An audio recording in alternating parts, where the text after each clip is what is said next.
Ever notice how life's best stories don't happen in your living room? They happen on the open road, out on the water, or parked under the stars. At Progressive, they get that you want to focus on the experience, not worry about the what-ifs. That's why they offer quality insurance designed for your ride, whether that's a boat, RV, or motorcycle. Adventure with confidence. Visit Progressive.com and see how easy it is to protect your favorite way to get away. Progressive Casualty Insurance Company and Affiliates. Not available in D.C. Prices vary based on how you buy.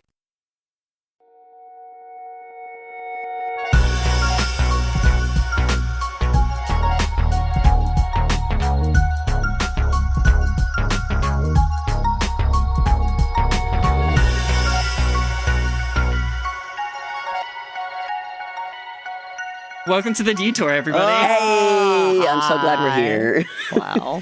Today, there's but three of us. There is but three. It's me, myself, Misha, Lynn, and Bex. Hi. I like that you pointed when doing that. Yeah, they can see that, right? Yeah. I was expecting you, honestly, to point to the wrong people each time. Good. That would have been funnier for the three of us and no one else. Yeah. And maybe Gaz, who's also hanging out on the couch. Hi, guys. Anyway, welcome to the Detour. It's three of us because there's a lot going on. There's a lot. There's life happening. Life is happening. Yeah, we, much like the best of Dungeons & Dragons groups, I would say, as life and real events and things get heavy and exciting things are happening, it just it gets harder and harder to schedule 5 adults to play games with each other. So Everyone's hard. on a goddamn side quest, and it's incredible. At least 2 side quests each. Oh, minimum. Can you really call the official Dungeons & Dragons actual play show a side quest? That's a good point. Well, That's a good point. okay, Or are fine. we perhaps the side We're quest? We might my be. friends? We're the side We're the side quest. quest. Are we the side quest? Oh Yes. my god. Oh my god, we're the Wait, side that's so- quest. I honestly, like, when Mayana told us, we were like so over the moon. Like, Mayana was like, I'm so sorry that schedule is going to be so hard. And we're like, shut up. And we were like, are you What kidding? talking We'll about? That's fucking awesome. figure it out. How dare you Yeah. apologize for being awesome? Like, Yeah. come on. Like, Oh yeah, for any of you who have been under a rock for the last several months, and Mayana. yet somehow listen to us. I don't know. Look, we're exist under the under the rock. rock. Oh, we're the side quest under the rock. We're yeah. the side quest under the rock. So for those of you who haven't ventured out from the side quest under the rock, Mayana is working on the Dungeons & Dragons official live play actual show. Yeah, it's huge. It's incredible. Y'all incredible. have to check it out and celebrate the wins, even if they aren't technically us making more of the show. It still wins. But No, it's also, still a like, win. that's not the only win. Too. Yeah. Like, Ian just got engaged. Got Yeah, you got engaged. engaged. You got- okay, that also has to be a main quest. It would be kind of That's saying, I okay. think we're the Yeah, side quest. we're the side quest. You're right. You're right. I'm still on the main quest. It's a side quest for everyone else. It's fine. I'm fine. Oh, wow. That's so awesome. So there's just So like a lot awesome. going on. Yeah. And I love making the show, but like truly, with all the love and respect in my heart, there are more important things than Dungeons and Dragons podcast sometimes. Yeah, sometimes. Terrifying, but true. But I still do hold a special place in my heart for the show. Yeah. So we do try to make it back at every opportunity. Oh, yeah. Even if we're not necessarily like moving the intense story ever forward. Oh, yeah. And that's what's been really fun about like what we've been able to do and fill the time with and be able to work on when we can't sit down and do like the main meat and potatoes of the story. Yeah. We've gotten to do some really cool things in the last couple Oh months. yeah, it's been really awesome to like collaborate with, you know, all of our friends to do Yes. stuff. And that's been so incredible, and having the opportunity that like we really do want to thank everyone for like supporting us and letting us do weird shit together. It's genuinely a dream. It's genuinely a dream. That was, other than telling a rad story, like one of the main goals was like getting together with my goofy friends and doing bullshit together. Yeah. And so like the fact that telling this cool story that people love has afforded us the opportunity to do that live on stage for audiences. I Yeah. know. Is cool. It's So so cool. in a way that doesn't necessarily move the train. You're welcome for that one.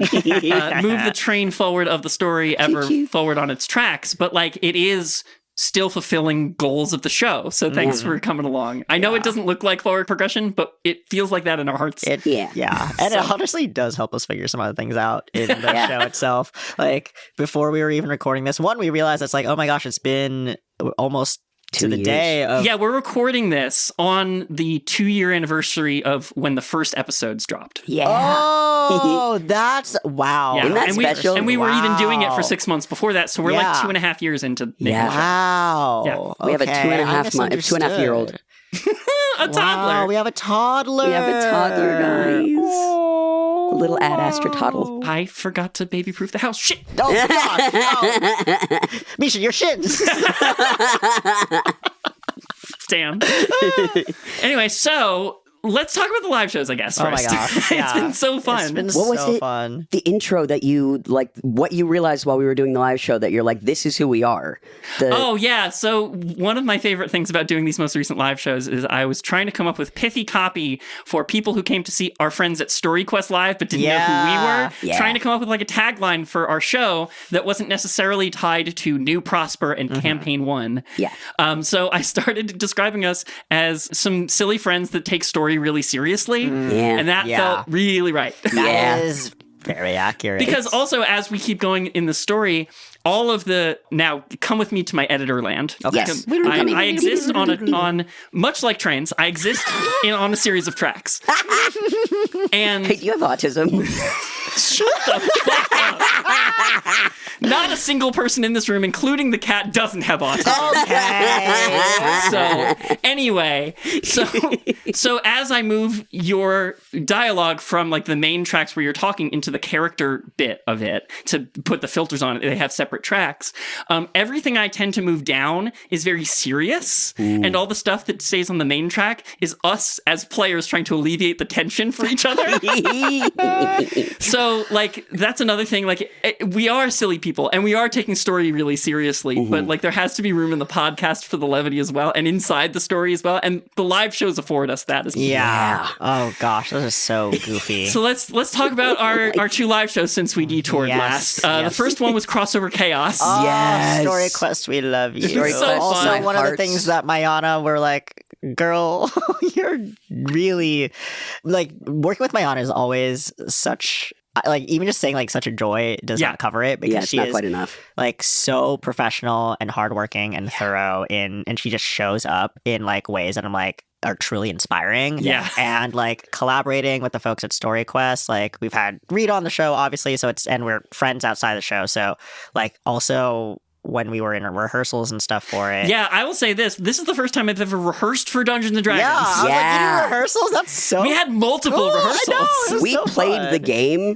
differently every time. every time, Yeah. several times. It was so much fun. And it was like the joy of just being able to be like, oh, wait, we all get to play together. Oh my gosh, we're all performing together. And that was like, I don't know, we had just like so much fun. It was so much fun. And I love classic improv games like switching out and that Yeah, little the bell new thing. choice. New choice of it the bell. all. The new choice of Yeah. it all, and being able to collaborate in such a unique way with these performers and creators that I love was just, from a selfish point of view, such a dream come true. It was so great. It Yeah. was so fun. The co-GMing of it, I found really Oh, satisfying. yeah. Yeah, Yeah, we're great you with two it. killed Because Yeah. David, another incredibly creative guy, and who can like visualize entire worlds in the snap of fingers. And so he would, go into these descriptions, and I'd be like, "Oh, I have one funny thing I can contribute here," and then I got to go back to chilling and be like, "I'm gonna snipe this moment." Pew! And you both got a chance to do that Yes. so Yeah. many times. It was so good. Yeah, you two are really drift compatible in that way. Exactly. It was so That's what yes. it felt like. It was felt like genuinely being in the funny. drift with David. It was great. Yeah.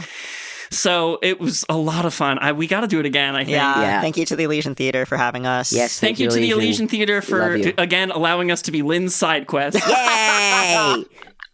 I don't know if I have a main quest, let's be real. Lynn's Lynn, just an you have assemblage only of- main quests. Yeah, Lynn's just an assemblage of Yeah, quests. I think that's pretty accurate. Not 3 raccoons in a trench coat, just a bunch of quests in a Oh trench gosh. coat. Well, what? Okay, so while we're here, and we don't have most of the cast of Crossover Chaos, including Kristen, who unfortunately is the funniest person among us and still both shows. I have been telling people about this for weeks. There's this one part in Crossover Chaos where she's like, there's this joke that she keeps going with. She's the Nana, and she's obsessed with getting Lynn's character, Monkey Paw 69, married off. And at one point, she just says, nobody's laughing at this joke, but I'm going to keep doing it because I find it funny. Yeah. And I'm just like, that is Kristen in a nutshell, and that's why she's the funniest person alive. I love her so much. Yeah. I mean, shocked. yeah. But let's talk about the characters a little bit. Let's talk about Wonk and Monkey Paw 69. Sorry. Let's talk about Wonk and Monkey Paw. So What a I think we sentence. mentioned this in the show, but like this was also the first time we've really done kind of like a sponsored one shot. Oh yeah, That we got the sci-fi material from Magechamp Press, creators of Vault of Spyro Secrets. Like we've been in touch with them since we started the show, and we've kind of become like acquaintances, and we've been emailing back and forth. And so when they were coming out with this sci-fi thing, which is fully available, got fully backed on Kickstarter. Yes. Thank you so much to everybody who contributed. And it's so good. It's so good. It's so cool. There's like the spaceship stuff. I've constantly been looking for like ways to do airships and spaceships, and I love the way Dark Matter does it. Anyway, but it's like we got a chance to do that early and make characters in that book before it came out. And so like digging through was kind of the basis of like those characters in general, but like talk to me about specifics. Okay. What drew you to the Gadgeteer, I guess? Well, one, I was like, here's like the unique class that they introduced in it, because they incorporated a lot of the other classes that they introduced through Valdas as well, which was really cool. And I was like, if this is like the hallmark class for this material, I definitely want to try it out. And I love gadgets and gizmos. Plenty. I do, very much so. What about who's its and what's its? Have you seen the character sheet? They've got 20. Genuinely, yeah. Everyone else's character sheets, when I printed them out, I was like, here's it in their binders, and mine was. But who cares? No big deal. They want more. Yeah. But yeah, I had to condense my character sheet so much. It was so fun to make. We even talked about it after the show. I was like, I would absolutely play this character. Like being able to actually utilize all the things. There were a bunch of things on that sheet I did not use because the situation calls for the tool, and I prepped a lot of possible tools. I love when Lynn plays an OP character. Yeah. I wouldn't even. Well, Was that OP? I mean, I told you I had an auto hacker. Like, you knew. Yes. Yeah. I did ask for. I went through, and this is sort of a peek behind the curtain at GMing for a live show in general. I went around to everybody and said, okay, give me one cool thing on your character sheet, and I will make sure the opening scene has an obstacle that is achieved by it. Yeah. Just to like make you guys look like the characters Yes, the you establishing were. shots. Yes, But exactly. we don't need like the pure improv nature of it. Is like in our establishing shots for live shows. It's not that we have it scripted, but it's a little bit. I'll give you a there's a scenario. Yeah, it's planned a little bit, so that way we're not immediately derailing the whole thing. Yeah, I mean, in the same way that like which I tend to do. Yeah, in the same way that like when in the Middle Ages, troops of actors in Commedia dell'arte would have the scenario of the whole play, but that doesn't mean the entire play wasn't improvised on the spot. Yep. So Very much so. Wow. I There's that theater background. baby putting that BFA to work. Yeah. I want to specifically shout out patron Maddie Naberga, because Maddie gave me the idea for Wonk completely unintentionally. Wait, really? Yes. I did a one shot for their Christmas present through their cousin. It was really, really fun.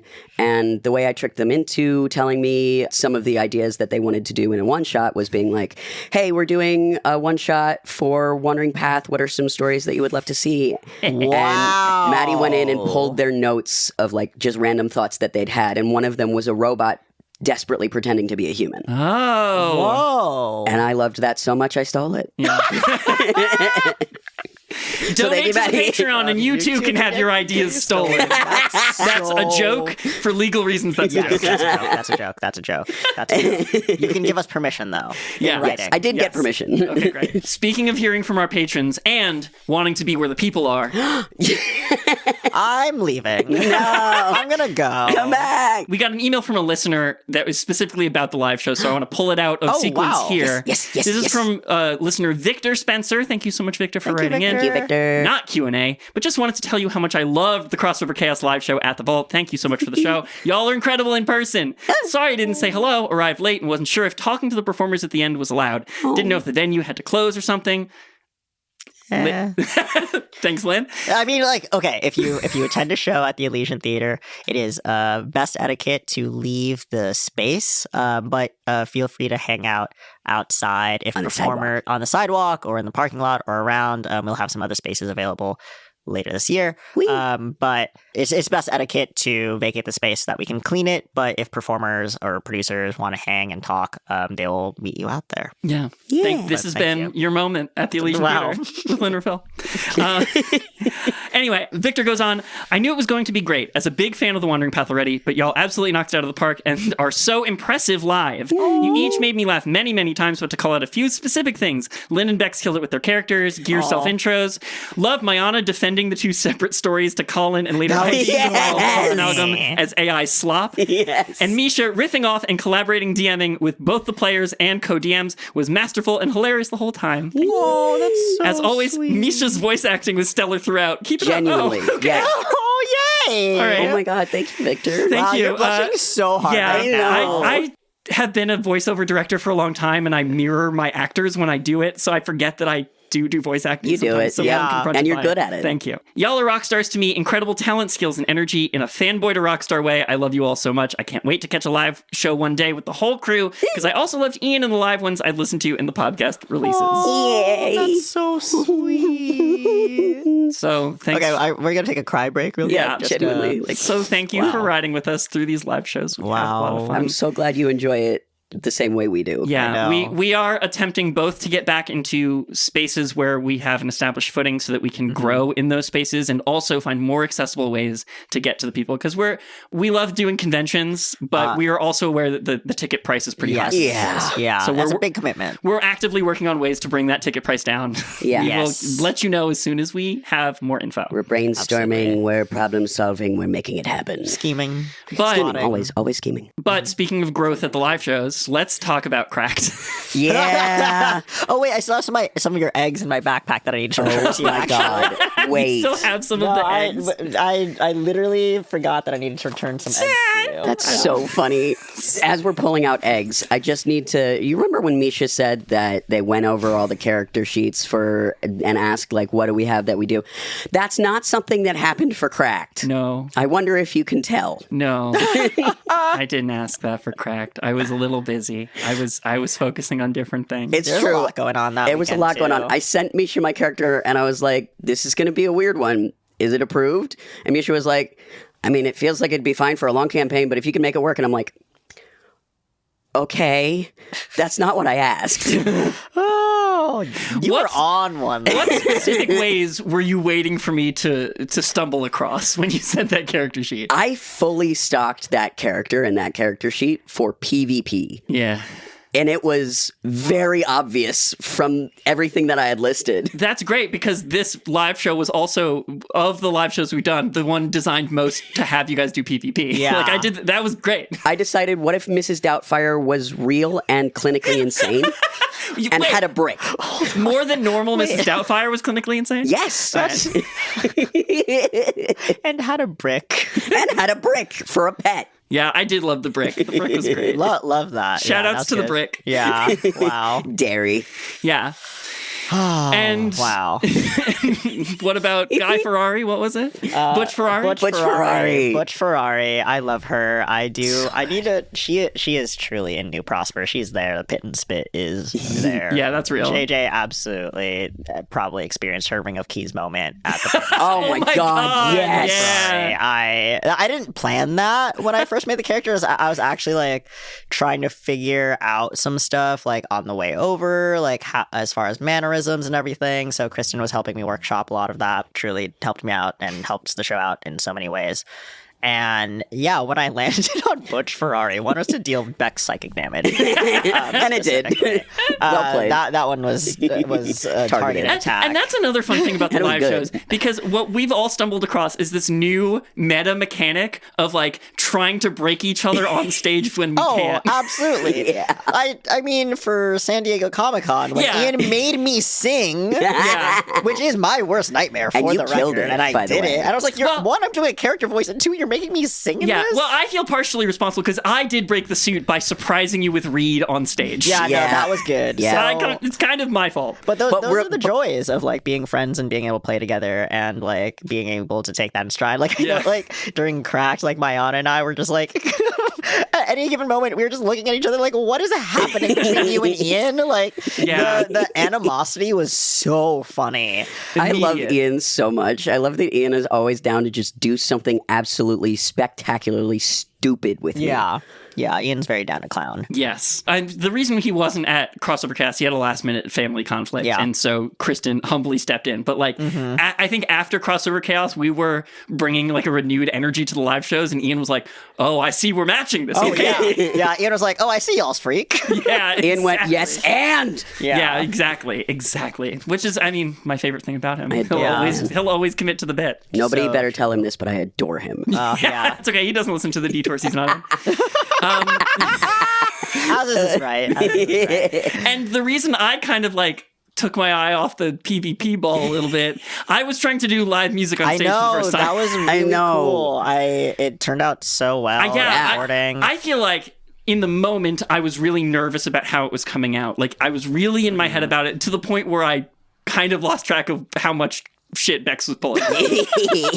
And then we got the tape back and I got into editing and I was like, oh, this came out so good. It's really gorgeous. Cool. So it was really cool, really fun. Yeah, it was great. The audience was so like forgiving in the moment, and then also like down to clown as they always are. Like again, like thank you so much for letting us have the opportunity to try these new things and ways that we want to like improve the show and improve our performances and everything. And like that was something that we had talked about for the early live shows, and we weren't ready. Yeah, I had never performed in a live show before, so we really needed to get up to snuff. But like one thing that has always bothered me about the live shows as we started them is like it's us having fun in the same way as the podcast, but because it doesn't have that soundtrack, that cinematic and vibrant quality, like it does sound different. It feels less like our show. Yeah. And so I wanted to bring the vibe of the normal podcast to the live shows a little more. Yeah, and it was so fun. And I have to give a huge shout out to a guy named Ed Spence. Thank you. Thank you, Ed. He's a fantastic dungeon master and game runner. He does a ton of different events around England and America.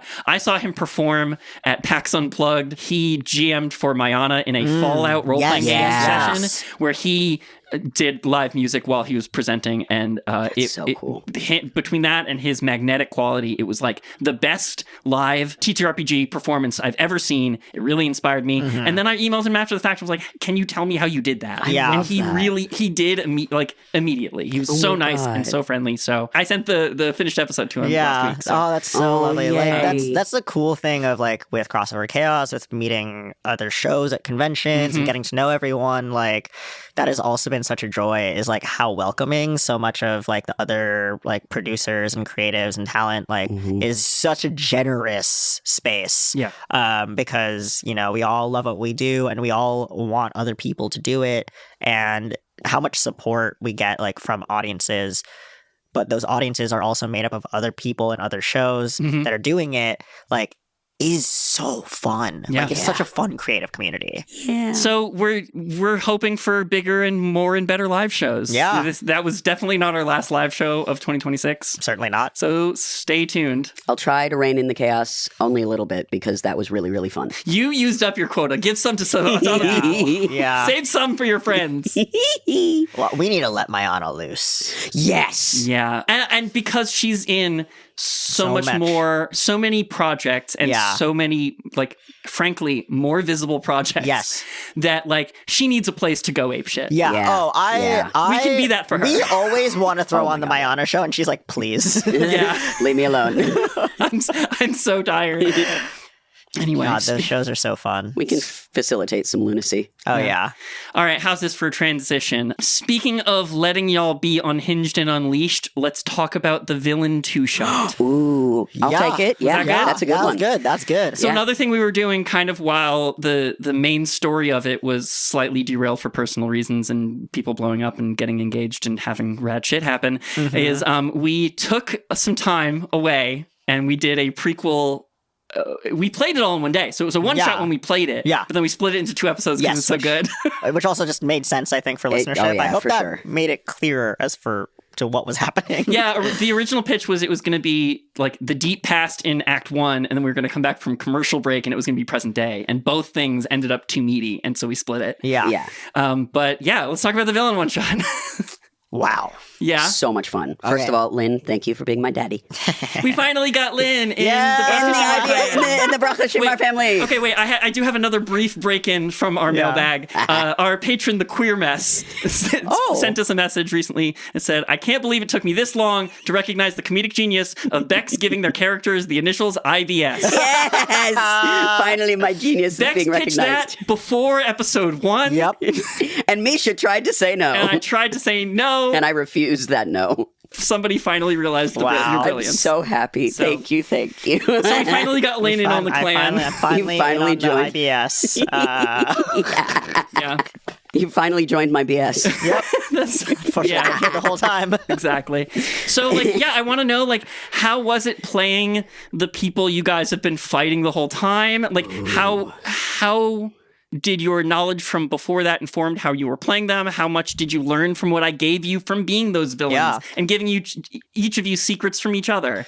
Yeah, I mean, that was us also using What was the system? Fabula Ultima. Fabula Yeah. Ultima. One cool game. Cool game. That's a cool game. I want to play a whole campaign of that. That's game. Yeah, I'm in. That's a good game. That's a good game. It's a good game. And so it was fun to, obviously we all like trying out new games and systems and stuff, so that's going to be fun off the bat. And I love looking at how game mechanics lend themselves, yeah. Wow, mess. To the presentation of character design and how to role play. Okay, can you really tell me more about that? Because I guess it's a 2-shot, right? Yeah. The 2-shot we played, I changed a bunch of the mechanics to change it from a game that is explicitly about heroes cooperating and turned it into a game that is explicitly about villains competing. Yes. So I want to know which mechanics you're talking about. Gotcha. Okay, so that I can know if it's the things we should attribute to brilliant game designers and then my dumb bullshit. Well, okay, let me see. So some of the the traits stuff, those for me as what was it? It was method. Yeah, there was your traits, your origins, your means, and your goals. Yeah. So some of those were from Fabula Ultima, and then some of them was an alignment system that I prefer to use instead of Dungeons and Dragons alignments when I play home games, which is based on the Magic the Gathering alignment grid. Totally. Yeah, and I clocked some of that too. Oh, yeah, for sure. And so having the intersection of those things for me also when I was trying to, figure out Daddy Braha was some of it was written explicitly, but I was okay, this gives me a cool idea of the insecurities and how to mask them, or which some of that was clear was here's fear or whatever, but that and method, and when you put those two things next to each other, it gives you something a really interesting intersection. Yeah. And then also the way that skill checks are rolled, which was will. It's might. Yeah, it was you have 4 stats and their die shapes. Every skill check is a combination of 1 or 2 skills, and you're just rolling those dice. Yeah, and I thought that's such a fun one. I just like assigning different things, different dice shapes, because I like rolling as many types of dice as possible so that it justifies my collection. I actually think that system is slightly more naturalistic when it comes to skill checks. Because when you're better at something, it's not always that you're going to do it better every time with a flat modifier. Totally. It's that you have the potential to do it better than somebody who doesn't. Totally. And I really enjoyed that. And I also enjoyed that because it was combinations of things, by saying oh, this action is a combination of these 2 skills or these 2 traits. For me, I'm oh, that's a really compelling way of one thinking about what is actually happening in that sequence of oh, if this is willpower plus might, that is a very specific thing as opposed to willpower plus willpower. Willpower? Well, willpower is a different person. Oh my goodness! Shout out, donate $5 to but so that mechanically is also so interesting as far as what are your actual goals and what are you actually doing in this, that the mechanics and the role playing are then very intrinsically combined. So as far as being able to act that out and perform it, those were some of the things that I found really interesting and compelling. Whereas as playing Dungeons & Dragons, if everything is a D20, but the modifiers, it's oh, this thing is acrobatics, or acrobatics is dexterity based or whatever. It's you kind of get a little bit of that, but you don't get those cool intersections of when you adjudicate as a GM. Like so often you're like, oh, you can roll acrobatics or athletics depending on what you do and to me that both like it does make sense, but it feels not so sophisticated. Yeah, I hear you. There's something about the synthesis of two things that allows for more variety than just like flat values that are ostensibly combinations of different numbers, but they're hidden by the one value. Yeah, exactly. Yeah. I also loved the secret win conditions. Oh, yeah. Those were good. Because I'll let you know, Fabula Ultima, not a game that has win conditions. I figured. That was pretty clear. I did figure that out, but Yeah. I loved that you did that. Thank you. Yeah. I'm tickled by the concept of TTRPGs with a winner. Yes. Yeah. I think that's like such a silly concept. Because I think you win if you are having fun with your friends. And the idea of that two-shot being like, no, your character wants to win by doing something different than everyone else. Well, that's like the interesting thing of like, again, like that is a mechanic thing that then changes what the intention of the playing is.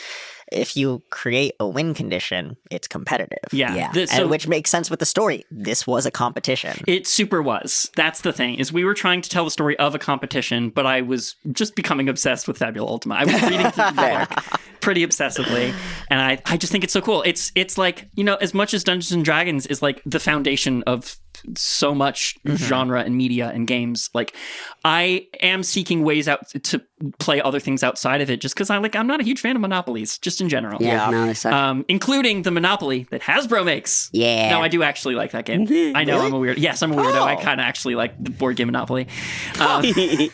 Weirdo. No, I can see that actually. No, I'm a weirdo. I can see it. I can see it. Nobody ever wants to play with me. It's fine. Anyway, I'll play it with you. But the point is that like I was really feeling in my bones that like Fabula Ultima could be this new like bedrock sandboxy kind of system that you could throw anything into and sling off the top of my head, the way that I can kind of, I haven't like read the player's handbook in 10 years. Like I can just kind of sling D&D at this point, and I was looking for a new system that I could also like internalize in that way. Yeah. Fabula Ultima was becoming it, but also this story was developing that was clearly hyper competitive. Like these people were only nominally a party of adventurers. They weren't a party They at were all. associated by spite, you know? Yes. And malice. Yeah. Oh, yeah.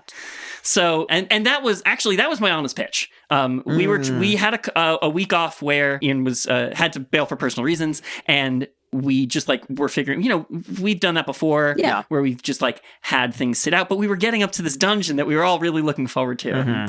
There wasn't a clean way to do that, so Mayana was like, "What if we do, you know, those guys in the past, like the day they push that button?" Yeah. I mean, there's a reason why she's a story writer. Yeah, exactly. For sure. She can see a story opportunity from so far away. It is incredible. I don't know what voice just possessed me. I like that's the voice where we love Mayana. House. Number one Mayana stands are Truly. right here in this right here in this room. So yeah. So I guess another thing I would love to know, I agree. I think Fabula Ultima is amazing, but like the way we used it to tell this story is another thing I kind of want to talk. Like I feel like the information economy of the game that we're playing was like, it was an opportunity to turn it on its head. Yes. Where it's like, usually you guys are together and in the dark and figuring it out. Here, like, you all had pieces of a thing and you explicitly weren't trying, like, you were trying to keep everyone else from figuring it out. It was so interesting. And like, I really loved how the story went kind of through the sheer force of personality that everyone was bringing to the table. And it was one of the things where conflict presents so much in ways that collaboration doesn't always, at least in the sense of like the stakes of our story. So like, Mayana incredibly smart at suggesting this little like prequel flashback moment, because one, it allowed us to delve into parts of the plot that are a little bit hard to present in the main storyline with the main party. Yes, there were ways where I was trying to introduce some of that information earlier that y'all kind of like let pass by, or like, you know, stuff that happens in the course of playing a game in an open world. Yeah, where it's like threads that can get lost a little bit. But also like we've had discussions about this before, which is like, okay, at what point is it like too much exposition, for example? Yeah. Like, and finding creative ways to like, not that exposition is bad, but like what are clever and engaging ways to deliver that exposition? And I think that like by having this like fraught, tense, conflict heavy scenario was a very engaging method of delivering some of that, because it's like, one, we got to make some of it happen. Yeah, not all of that was nailed down before we No. played A lot of it was Very not. little of it, yeah. In fact, the final outcome of all of that was Surprise to all of us. was very up in the air. Yeah. Okay, now on the detour is probably the time to reveal to you guys Do it. how much planning Reed and I did before that session. Totally. I texted Reed. Like, Reed Ugh. was So good. instrumental in crafting that two-shot, because one of the big questions I had going into the final act of our story here is where General Shinmar sat Yeah. in this clique, this gang, this syndicate. You know, we had initially conceptualized her as someone who used to be in and then for some reason had been on the outs and was trying to get back in. That's why she had Ravona at the house that day. You know, like stuff like that had been building. But as I built the conclusion, I was like, well, have her efforts succeeded at all? Has she been able to find her way back in? Is her arc in the finale something she does to try to get, like, where is she as we go into the final conflict? Yeah. And so I gave Reed the win con. I was like, all right, let's see if you can pull it off in this session. If your win con is to do this, and if you do it, you're back in. Yeah. So, like, the rest of you were kind of like playing to see what happened. She was playing to fucking win. Yeah. She was playing to win the wider campaign. Yeah. Which is also so deeply in character. Yes. right? Yes, exactly. There's something about, like, again, like when story and mechanics like intersect in those ways, like that's when you get such beautiful stuff. Like that's why I don't separate like mechanics and roleplay as far as like tabletop games, because like if you're doing it, it's together. Yeah. And so it's like she was playing the game and that was her character playing the game. And I didn't know any of that stuff, and I handed her the win. Yeah. Yeah. Just because that's what was happening in like the characters we had been building. Like I had built this like German French drunk The Alps. Yeah. from the Alps. Which is The funny because Alps. before I handed off control of that character to you guys, you know, I had ideas of who these people are, and you hadn't really met Aramis That's yet. true, yeah. There was a chance you would. We're sort of coasting towards the end here, and we're building towards something. I think we're at the point, and we've talked about this on Detour too. Yeah. That I think we're at the point where you guys kind of aren't going to go to the old mansion quest hook Yeah. that I gave you guys. That was Aramis's mansion, and that Yeah, like there that would makes he would have been sense. involved there. And so I had an idea of who that would be if you guys ever went there. Yeah. We didn't end up going. I gave him to you, and he kind of turned into this other guy who I also love. Yeah. And like So- that's so special. That's so magical. And it was really fun. Yeah. Like just being able to be, yes, one of my favorite things about villains is the best villains are villains who think that they're the heroes. And that was just very apparent for these villains. Like they all have their own opinion of what they're doing as being altruistic or for the greater good or whatnot. That's what They all makes felt them extremely justified. exactly. Yes. And that was another reason I picked Fabula Ultima for a villains thing, even though it's explicitly not about that, is like I wanted a game where the villains all felt like they were heroes to themselves. Absolutely. Yeah, and that felt so real, and like Yeah. being in that moment. Because from a player standpoint, from the character standpoint, Aramis getting hit over and over again was like Aramis is like, I'm winning this encounter because she looks terrible. Yeah. I mean, it And- was about presentation and etiquette and Exactly. everything. And like When it turns out wrath was the key Yeah. to unlock Exactly. her final Exactly. victory. Right? like it was those moments too that like for playing Papa here is that like we like Reed and I talked a little bit like because we were like how do we want to establish some of our like character chemistry and everything, and we were like we can be it was night one because like having played with Reed is like we can trust each other, which was really nice about this. Yeah, Reed's kind of become like the sort of like de facto fifth player of Yeah, our table. absolutely. Which is so Which thrilled. is so fun. Reed is so good. so fun to play So with. talented. And also like it was just going just as a quick aside, going from Shinmar and then playing to Crossover Chaos. I hope y'all can see like the like Reed has the range. Like God. it was so Jesse funny. McTeer. Jesse Jesse McTeer. So iconic. And so like being able to trust each other in that and like kind of suss out what that relationship looked like was also fun for like my win conditions, which I don't think we've said to the other players. I think that's No, still a Lynn, secret. you're still the only person besides me who knows some of that stuff. Don't tell him. I'm not. Ignore that look on Bex's face. You told me half of it, and you were like, "I'm going to give you the half that I can give you, Okay. but not the other half." Yeah, no, So it was a lie through omission. Yeah. But that was on tape. But even with that, again, like with the mechanics and then like seeing how I was like, oh, I think I'm clocking Reed's win condition. Okay. I'm on board. So in those moments where it was like I've always had faith in you. Like I was just like there were so many times while we were playing where I would like pause and be like, am I being slimy enough? Yeah.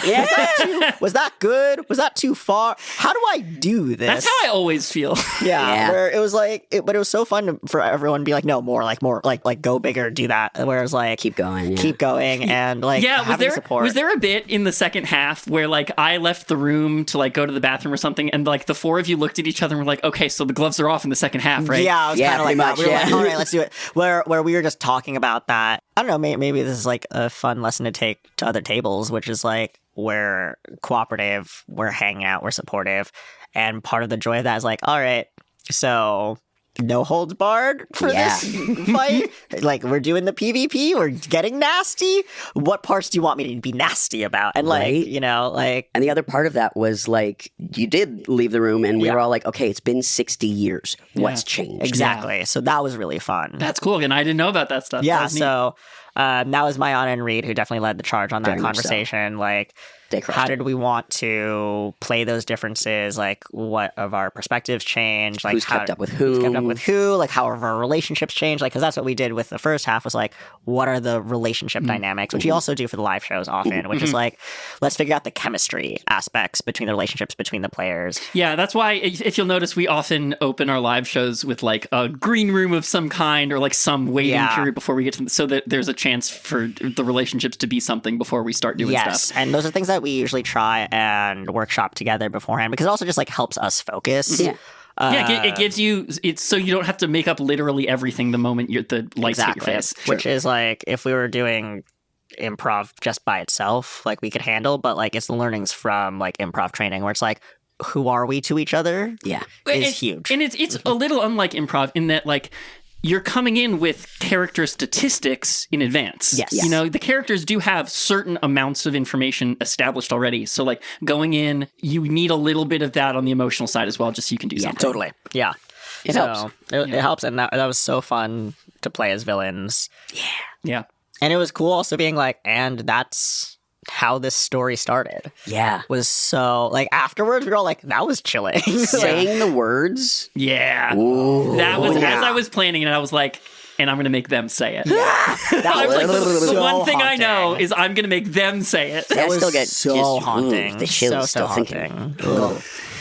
So I think it was so cool. I encourage GMs out there to toss their players a villain one shot. It's actually kind of rad. So fun. It's fun. It's generative. Yeah. It was a fun change of pace. Yeah. You know, to contribute to the same story. Too. There's a tenet to, I think it's Dungeon World, which is powered by the Apocalypse, where one of the tenets of the book, as you're playing the game, as you're going to play the game, is to draw maps and leave blanks. Yes. And that's, I think, like something that a villain one shot really like fleshes out is like, yeah, I drew a map of what the villains were doing, but I left blanks for you guys to figure stuff out. It was a villain Mad Lib. Yeah, a little bit. I like that. Kind of. Bad lib. Bad lib. Oh, really? Yes. No, don't give me too much credit. That was not You know what? good. I liked it. Let me like it. Okay. Yeah. Yay. You're allowed. Ian would give you a gold star. I don't know if he would. I would give you a gold star. Fine. He's not here. He's not in charge Okay. today. He doesn't get All right, to he doesn't listen to this one. Right.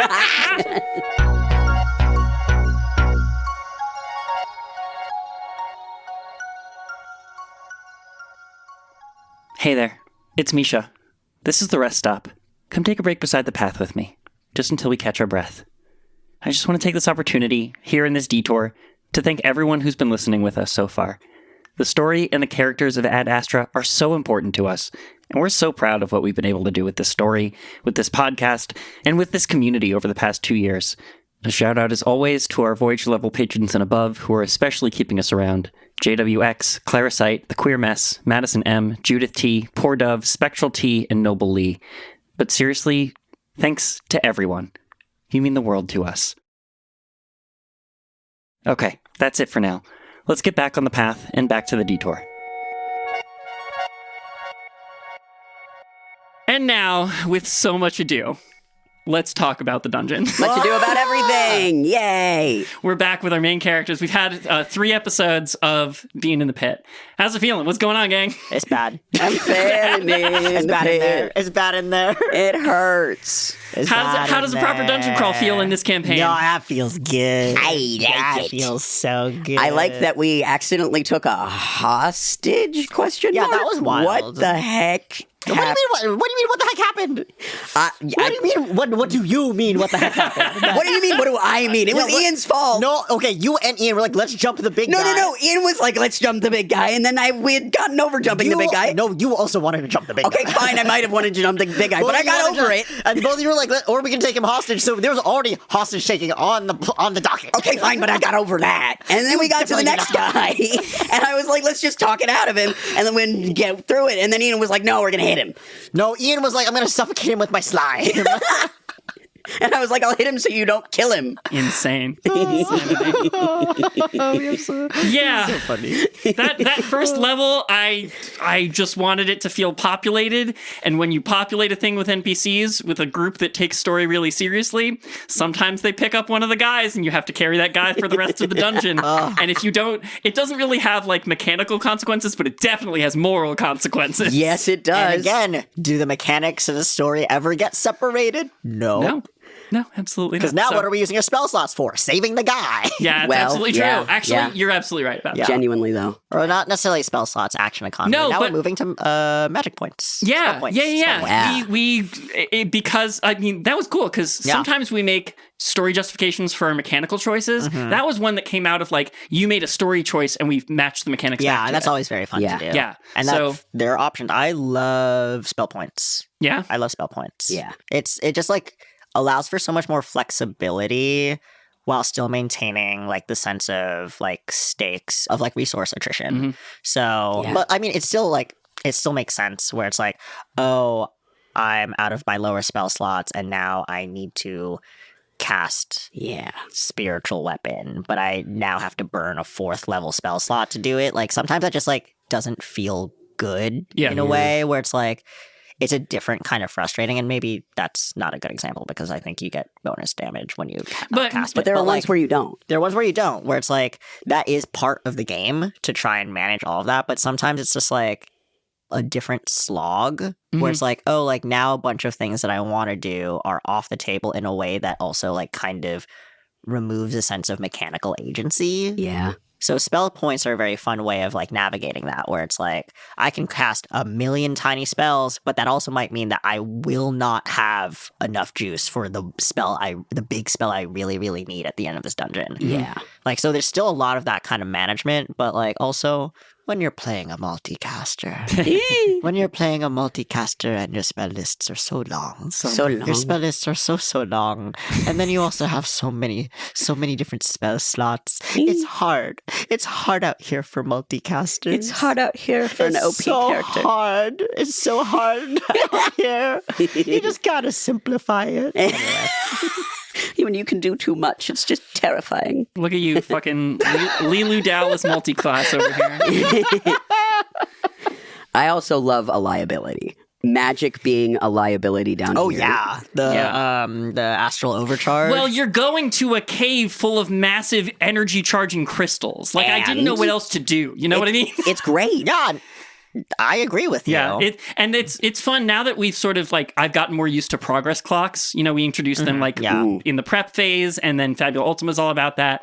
Like, Astral Overload is a progress clock that it has 4 wedges, and when it gets to 4, it goes back to 0. So like it continually is filling up and we saw over. that in that last combat. Yeah, we got that one, and I loved that. Yeah. But it was fun when y'all were also trying to thinking of how to use it. Like, that's also a fun thing of like, people don't want to necessarily metagame of like, I know what the progress clock is, but like, when you still know it, you can do cool story things. Like, and also your character might be able to figure some things in a pattern out. That's kind of what's been interesting about this dungeon too. Like, what a dungeon crawl does is it fuses the characters' puzzle solving skills with the players. Yeah. You know, there are some things where, as we've been recording, like, you guys have figured it out, and you'll ask me like, hey, would my character know this? And I've just been like, yeah, you figured it out. Like, you know it. Yeah. I think like either you, Lynn, or Mayana has like asked me like, hey, I don't know if I would know this. Should I roll about it? And I'm like, no. You figured that out, yeah. You did it. Mm-hmm. And I love using something that is meant to destroy something or meant to hold you back as a means for leaping forward. Yeah. We're still not done introducing new mechanics in this dungeon. Yeah. We're kind of, I would say we're probably at like a good midpoint. You guys got like to the centroid of the labyrinth there and like hung out. I called the origin point. Yeah, 0, 0. 0, 0. 0, 0. Was I correct on that? Like I hadn't thought about it that way. I'll tell you this. I have a particular fondness for a series of books, a series of YA novels called Keys to the Kingdom by Garth Nix. You and keys and kingdoms. I know, and the same. No, absolutely correct. 100%. That book series was made for the Kingdom Hearts kids. Truly. Perfect.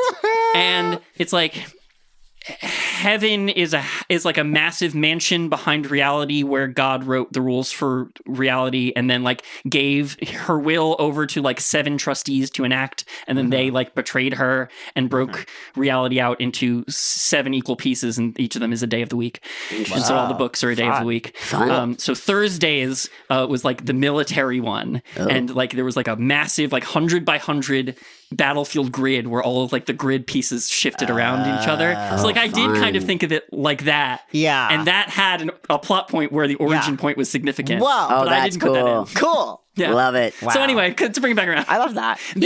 This game and this story continues to just be like an amalgam of my favorite sci-fi and fantasy tropes all in one place. That goes. Burn them if you got them, Yeah. Exactly. That's my philosophy here. Everything's derivative and that's okay.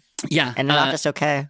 Beautiful. Yeah. Anyway, so you guys are like navigating this labyrinth. You know what's kind of interesting? Trying to describe a like non-linear, like traditional space when you're imagining all the spaces. Yeah. I'm prompting us all, listeners included, to imagine these worlds that are normal gravity, and so I find myself being like, am I describing this weird enough, or are we all just imagining? Like, are we good? Yeah. It's weird. The weird gravity stuff. Like that was very fun. It was very fun. It's imagining space when you're already trying to imagine space. I don't know. It's like a weird phenomenon. It's a weird thing, and also like we had some moments there when I was like, when you also have to take into account that D&D in the combat mechanics, there are real geometric rules where there are points where I'm like, okay, so if I went this way and this way, like, hold on, let me quickly calculate what the hypotenuse of that might be. Like, you said it was at about a 20-degree angle before, so like... They love to say that Dungeons & Dragons is just basic addition, and I brought in the fucking quadratic formula. Right? Yeah. There is an aspect to D&D where you can get really into math and geometry, and I love that, and I'm not doing it. As someone who's a multi-classed spellcaster who has to deal with the amount of times where I've specifically done druid and or cleric. Is this my 3rd time multi-classing that? Anyway, on accident. But the amount of times that I specifically, I'm like, I'm up there, you're down here. Therefore, with the spell limitations, I do need to. The amount of times I'm calculating hypotenuses in this game is quite often. And honestly, I love it for you. Yeah. I refuse to do it for me. That's why we built Dexes to be like, am I close to it or am I not close to it? Can I hit it? Can I hit it? Is it in front of me? I'm going to hit it. Distances larger than 5 feet don't exist. Time, not real. Distance, not real. Yeah. Me, not real. Speaking of time and distance and what's not real for Bex and Ibra, can we talk about Proxena? Yeah, yes, please. This dude that's been so ephemeral and so standoffish. Yeah. When he's in physical space with you. And we had a moment, a broman. Oh my God. Yeah. I love that so much. Vibe check. The vibe was checked and it was immaculate. Yeah. That truly is like knightly honor. Truly. So good. It was, I mean, you did a great job like leading and crafting that interaction, I think. It's fun. Like we call it a flirt roll. We were talking about this earlier. It's a vibe check. Yeah. It's a vibe check. It's chemistry. It's connection. It's like same pagedness. Mm-hmm. And Lynn called that roll was not a flirt roll. It was an honor roll. Yeah. And I love that. I'm like, okay, the Arrow Ace character still gets to engage in this mechanic that's all about vibe and chemistry because that's real. Yeah, like the relationship building of it and like having, again, that's why we've always liked the flirt role is like, and how you've adjusted it is where it's like, yeah, it's not like you have to beat a threshold. It's like, are you connecting? Like how close are you in this moment? Are the wavelengths intersecting in a way that like makes sense? That's why I love it. It's so It's so fun. good. It's so good. And It's so fun. I've said it before in other detours, like, hey, out there, if you're GMing games, please use that mechanic. Please use it. Yeah. Please use it. I realized after we did one in the villain 2-shot, and I realized only after the fact, like, I made you guys roll d20s because it was funny for a podcast, but like, there are ways to do it in any game. Just like any game, any roll game some stuff, system. and if the numbers match, like Yeah. it can be d8s, d6, like whatever you have, whatever your Yeah. game has. And you can change the margin of error of like Yep. what the Yeah, how- usually I tend to like call it a big success if it's like within 5, especially if it's within 3, and if it's like 10 or more, that's an obvious mismatch. Yeah. you know, so like that I just feel it out. It's you know, great. you have to feel it with the math of whatever game you're using Yeah. has. You know, I can see modifiers being a thing and stuff where Yeah. it's like Right. how you're And we- connecting could be really interesting. we offer that as well. Like a Yeah. few times we've done a vibe check roll and it's been like, well, I rolled this. What is your modifier? What is my modifier? Do we use them? yeah. But I'm thinking of like even with the Fabula Ultimo stuff, which is like, oh, we decided to do it as we normally do it with the 20s, but like if it was like if we're matching willpower, like Right. how would the like no, that's kind of And imagine if somebody's rolling with a D6 and somebody's rolling with a D12, Yeah. and Yeah. like there's just a chance to miss because Yeah. they have different vibes. exactly. Yeah. Oh, Yeah, that's pretty good. I love it. I and love something that only just mechanic. occurred to me now, like now that we're getting more comfortable with this mechanic, is there a subclass you could build that takes advantage of it? There has to be. Like like the empath or or like really making a flirt bard, Yes. but with the flirt roll built Yeah. into it. Okay. I'm Whoa. interested. Just for fun. Just like a fun thought exercise. I love Yeah. that. Pretty fun. And we That's need to really do that. good. The other thing that I'm enjoying about like the proxenos of it all and Yeah, like the thank you. like the specific connection with this ephemeral turned interpersonal physical, like Yeah. there's been a lot of turmoil with this relationship. There's been a lot of like, I need you, you need me, but I don't know how I feel about you. You make decisions that don't, like from Proxenos' standpoint of like Ibra makes a lot of bad decisions.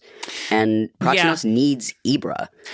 Yes. And We're Ibra needs both Proxenos. proxies for each other We in are. a lot of ways. We are. Proxenos. We are Proxenoses. Proxenoses. Yeah. No, but yes. So, you know, as we're saying more the plot out loud, as we're building towards a conclusion, and as you guys are going into the space that is clearly on the border of something different, I was like, oh, and this guy who's only been like a ghost and he can give you information and he can communicate with you, but he can't affect the world around you the way he needs to act through you. Like, what happens if I throw you guys in the same space? Yeah. And because of the disconnect in the buildup, when we had that moment and it went so well, again, it was another one of those moments that it's like the dice help tell the story and the trajectory is totally changed because they could have stayed like two At odds, cogs yeah. mismatched. No, now I feel like they're a team. Yeah. Yeah. I feel like 100%. from that vibe check, like they are teammates, and like it doesn't even feel like there's a question. Yeah. Where if the roles were different, there could still have been. You're right. Exactly. And now it's like this, it is both spoken and unspoken, the bond that they now share. It's just, it is what it is. We are in this together. I trust you. I trust you.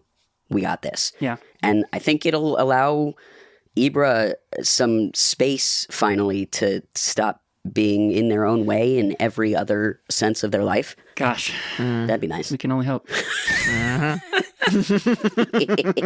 Yeah, there's still more coming for every Yeah. character in this dungeon. There's a lot. I that like Ibra's stuff sort of came to the forefront pretty early, I would say. Fran's Fran stuff. Yeah. the color blindness I'm coming back. concerned. The grayscale. I was really trying to be like, okay, she's burning through like, and we've been talking, you know, in the act 2-iness of Fran's arc of like how she's burning through memories faster than she can make them. I was Yeah. like, what if the new ones aren't fuel anymore? Yeah. This is very Which is cool like, to me. you know, and we've talked with Mayan a little bit about this of like what that like represents as far as like, oh, like, yeah, like a character who has been grinding so Yeah. hard and like has been putting so much of herself into like other people's things, like the fact that she doesn't craft things for herself. It's for Right, when other her people. when her class is literally about like, yes, for Stocking everyone, herself. but also Yeah. herself. Which She's is supposed like- to be arming herself. Which is such a cool trajectory that Mayana chose for this character, Yeah. where it's like, oh yeah, like this is the burnout. This is the like you're not filling your own cup. This is what happens. When you do everything for everyone else, what's left for you? Yeah. And like what a cool representation of that in the mechanics of it. But also, when Mayana was like, rectangle, I was like, please, please. That's so funny. But I'm like, this is so devastating. Please don't just say rectangle. Rectangle. You mean the rectangle? No, and well, her devotion to emotionlessness Yes. throughout Yeah. while all of you guys were going through scary things, and then the minute when the role finally bore out where that color came back to her, it's just like the wash of feelings. in the middle of the episode when Fran just goes, "Ah!" Yeah, that was good. I talk about this a lot out just in general, where it's like, oh yeah, you can compartmentalize, but one of the most devastating things a therapist ever said to me was like, so when you compartmentalize, you put something in the box to unpack it later. And I was like, what are you talking about? And that's something that was coming up because, like, while Fran was in the gray state, there would be moments where, like, it almost sounded like Brahma, which I know it's the same voice actor, but, like, it had me start thinking, like, Brahma, there's a lot of just compartmentalization. Yeah. There's a lot to this that, like Like the push it away, like it's not important right now. Yeah. Like I have other goals. where now Fran and Brahma can have this sort of, like, shared Yeah, we've kind of built experience. them both as far as like, in the us like choosing to be like, yeah, you can play both, but it's also been like we've created foils for the characters in that way, like just by like the logistics of the casting, which is really beautiful. And we also built a world where compartmentalization is required for survival. Yeah. So it's like really cool to see like, you know, Fran and Brahma have some foils and aspects of each other, and then like, you know, Gordon and Hema both turning to a specific substance to Yeah. Yeah, that's For a weird help. parallel, isn't it? That's a really weird parallel. interesting parallel. But it's there. But it's certainly Well, there. And I will say this. I am heartened by Gordon's recent turn to not quite being into the stuff Hunky's doing anymore. Good. Yeah. He finally had that realization of like, maybe it's I don't bad. want what this thing wants. Maybe this is Well, insidious. there's a version of it where they just became friends and were hanging out. Besties And I think with it's the I think it's a fun choice that Ian has made that like as Hungy gets more and more demanding, Gordon is sort of, instead of falling into that rabbit hole with Hungy, has sort of been like, oh, maybe I made a deal with this thing too early before knowing what I was getting into. As opposed to Hema, who just went all in, all down, all evil, all quick. Yeah. So it's fun that he gets to do both. those are really fun. Even as we build to the conclusion of the wider story, like there's also like an arc happening with this dungeon that I've been building intentionally, and I'm excited to keep It's it fun going. and scary, and there's space rocks. And mold. Space rocks. There, and you're leaving the mold in with the space rocks. There's beasts appearing out of nowhere. Things be moving. There's platforms, and we're not Jumping. even We're into the. spelunking. We're not even in the deepest part of it. I know, where and stuff's crazy. Samira's there. Samira's We gotta in find here. Samira. I'm so stressed about that. We gotta find I'm so Samira. stressed. That's both Lynn, but also I think JJ just started speaking through. Yeah, I think so. I saw JJ emerge and like, I'm so stressed. Yeah. Someone messaged me it, but they're like, JJ just using moment to think back to back to look at a bunch of schematic paperwork, I think was the peak in the character. Not only was it to look at a bunch of schematics, it was to look at a bunch of schematics to locate their forbidden lesbian love. It's not forbidden. It's not forbidden. No one's really forbidden. No one's forbidding it it's except for JJ. JJ's parents. A little bit. They're like, well, honestly, yeah, like there's a lot of weird stuff baked in, but I don't know. There are a lot of romance tropes that are actually just like you're just getting in your own way, and I do think that is very much JJ with a lot of their life. Actually, it's like, hey, the main obstacle here is you. Actually, What's JJ's sign? Virgo, baby. No, stop. No, Yield. Oh, yield. That was fun. It would be yield. Caution. No U-turns. Damn. I said that as a joke. We don't have to back it. Railroad crossing. No, that's Javi's. God damn it. Forever. This will forever until we end the campaign. I I guess. do think No, yield, it'll be forever. JJ's sign is yield and a Virgo. That's the one consistent thing throughout Wandering Path campaigns is there's always some ridiculous scheme that ends up involving a train, and it's called Train Day. Train Day. That's our Final Fantasy trope that keeps the anthology together. Yes. Is Yes, there's please. always a Always train Train day. Day. There There'll has to be always train be a day. train day. There's always a lighthouse and there's always a train day. There's always a train day, and train day never comes. I love. Wow. All right, before we get out of here, you want to answer the last couple of questions in the mailbag? Yeah. If you, just as a reminder, I know it takes us a while between detours these days. That is like, I'm trying to make sure we have at least enough main story to talk about in each detour, and the more we do live shows, the further apart the detours get. Yeah. Yep. But we do look at them, we do answer them. If you want to send us an ask, please message us any platform where you can find us, but also with the contact form at our website, wanderingpathpod.com. We love questions You have questions or comments and concerns. Yeah. and concerns. Here's a good comment coming out of the talk about Samira. Oh. This is from our listener, John. He says, I'm mostly stupid when it comes to LGBTQIA plus feelings and issues, but I have a few friends who are, and I felt disconnected. This pod has allowed me to gain more knowledge, not just about the community, but also how to support my friends. The story in itself has also become part of my week, and I've stolen some ideas like Midvantage to add to my campaign. Yay. I'm doing a SW5E, that's Star Wars Yeah. 5e campaign. There's a lot of ancient Egyptian codes and myths. I hope you all have a great year and continue being absolutely the best peoples. Oh my God, that's so John. nice. That's Thanks, so John. sweet. Yeah. Oh. I thought that was very I cute. hope you're having a blast with your campaign. So, like, even though we're slow footing the JJ Samira stuff, even while, like, I think the more we call out the fact that Ibra is Arrow Ace and still gets to have flirt roles. Yeah. Like, I think just like general, casual, wider representation. I mean, Yeah. It feels really nice. this show is made by at least 4 queers, so like that was always going to be the case. Yeah. I think we took it as a given while we were starting the thing. Yeah. We Yeah. were But like, it's and it's going to be really gay, right? Yeah. Oh, yeah. And it's something that like is really special in that I think that, part of our goals were like to tell stories that we want told or like that we really enjoy. And I think that like, that's something that like I often do have to take some time to reflect on of like, oh, that this is not what a lot of people have or get. And not just within like, the various queer demographics and communities, but like outside of it. And I think that it's really special that like this has been able to be a window for you and maybe other people, and that like it's a way to connect with the people in your life. And like I don't take that very lightly. So Yeah. that's really special, and I Yeah. feel really honored about It's really that. nice. Oh, Good. And that's the feeling I wanted to get record on wax. we're on wax. Wow. Yeah, we publish this on Damn. wax cylinders and we Sick. store them in a dusty basement, and every one of our listeners has to go to that physical location and listen to it. That makes Wow. sense. That's how podcasts work. You guys Your are dedicated, and I love it. Oh no, we're Why are we like this? drift compatible. I will say I love the idea, like, because we also get to explore gender and identity a little bit. Like the triplets in my head, they are incapable of reproducing, and like that's not like a thing that their magic bodies were made for. So like the 3 of them having 3 different identities is purely how they feel and how they present.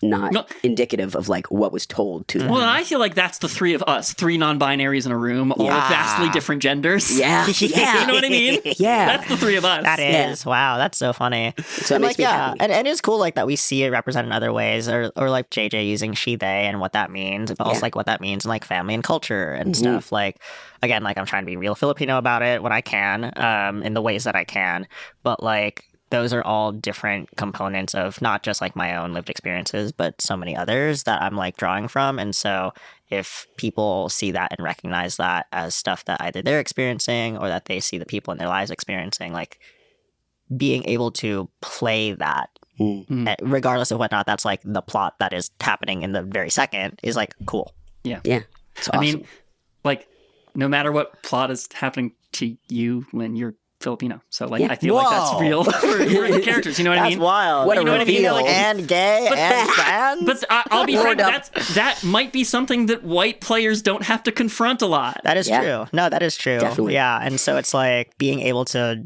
be that and do that with you all. And like, I don't, for myself also, like, not to take on the responsibility of being all that representation. Again, I stay in my own lane for it. But like, it is really cool to be in a space and environment where it's like, where I get to say something and be like, that's a really Filipino thing. And people being like, sick. Yeah. And occasionally when moments be like, oh, that makes something else that happened with someone else I know make a lot more sense. Yeah. Where like, The tub of butter. the fact that it was actually butter was hilarious. Shocking.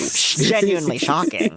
Definitely needed to go in the fridge. But yeah, like, so all of those are really special moments that like are also like fun to play. And it's also like relatively new for me as a player. Like the ways that I get to connect with my own background or like with my own communities is like something that is relatively new in my like gaming experience, like over the past like couple of years.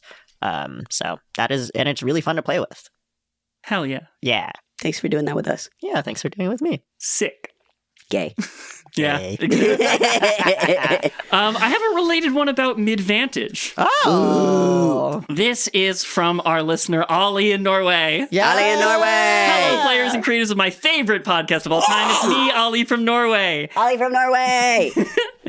I have to say that hearing you read the first mail message I sent you was a big surprise. I was sitting on the bus and listening to the previous Detour. I almost yelled out in happiness and surprise. I've never experienced that before, and I loved it. Well, here, have it again. Do it again. Do it again. Take 2. Here's my questions for you. How do you sum up the 3 different roles of Midvantage? What's the equation? Can I borrow it for when I'm going to try to be Game Master for the first time? Yes. I love you all. You're amazing. Sincerely, Ollie from Norway. We love you, Ollie from Norway. Yeah. So, yeah, it's been a while since maybe I said on tape how Midvantage works. So in normal Dungeons & Dragons, you have these things called Advantage, where instead of rolling 1 die just straight up, you roll 2 dice and you take the higher one. Or Disadvantage, where you roll 2 dice and take the lower one. And in the rules of the game, if by some combination of actions your character gains advantage and disadvantage at the same time, they cancel out and you just roll 1 die. Well, I think that's lame and not very fun. More dice. So I think this started in my home game. Yeah, it did. Which, we started doing Midvantage, which is if advantage is 2 dice and take the higher one, and disadvantage is 2 dice and take the lower one. Midvantage is 3 dice and you take the middle one. Now, what we've discovered after making this an intrinsic part of our campaign for 2.5 years, Midvantage is bad. Midvantage is wild. And like actually, what it does, it doesn't give you, it takes out most of the opportunity to roll high and roll low, so you're always rolling mid, which like... But that's also not true, because we've seen like someone rolls 2 1s and a 3. Yeah. Like, Midvantage is wild magic. I definitely, someone else do the math for this, because stats was not my forte. This gets into like natural distribution.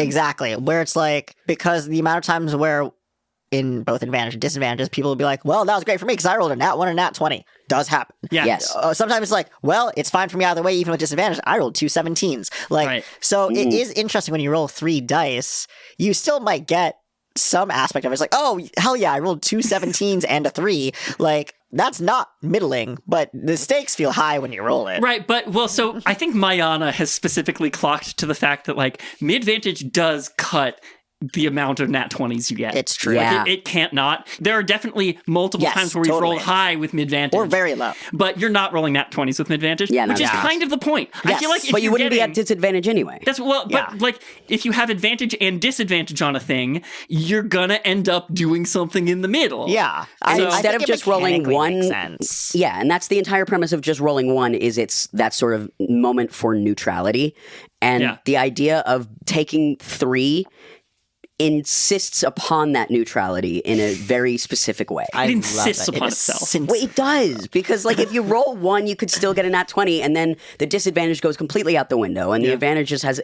But if you roll 3, you completely neutralize your own self, which also does make like those really high and really low rolls feel more extraordinary, because it's like, oh, it does make it feel a little bit more like, oh, against the odds. Yeah. Against the odds, something good happened, or against the odds, something really bad happened. So you still get that emotional effect of it, in my opinion. But like, mechanically or like numerically, it is way more likely to be truly in the middle. And then you're like, well, that is a result. Yeah. But more importantly, I think more importantly than the mathematical distribution of the results, the reason you use Midvantage in your campaign is because people like rolling more dice. More dice. You know what's so exciting? You know what's more exciting than rolling 2 dice? Rolling 3 dice. Yes. And that's why you should use it. Definitely. So Ollie, I encourage you to use it. Please use it to your heart's delight. If you have the kind of players that really love rolling more dice than less, they'll love it. Yes. Rattle them bones. And the only reason we keep making this podcast is because we like rolling more dice. We love rolling more Transition dice. to outro. Pretty good. Pretty good, I think. Yeah. You've had better, but Truly mid. you midvantaged. Anyway, that's been our detour. Wow. We are very excited to get back into the pit. Yeah. Yes. We are certainly not done in there, and we'll... I'm so scared. What's in there? but there are answers and more dangers. Yes, correct. Absolutely. But we'll be back to check in on the other side of it. So, looking forward to seeing you there. Yeah, thanks as always for listening, and we'll catch you next time.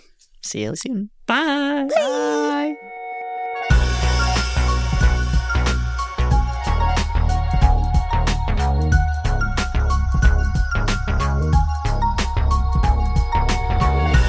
The Wandering Path was created by me, Misha Stanton, and produced by Bex Taylor-Klaus, Lynn Rafil, Mayana Barron, and me.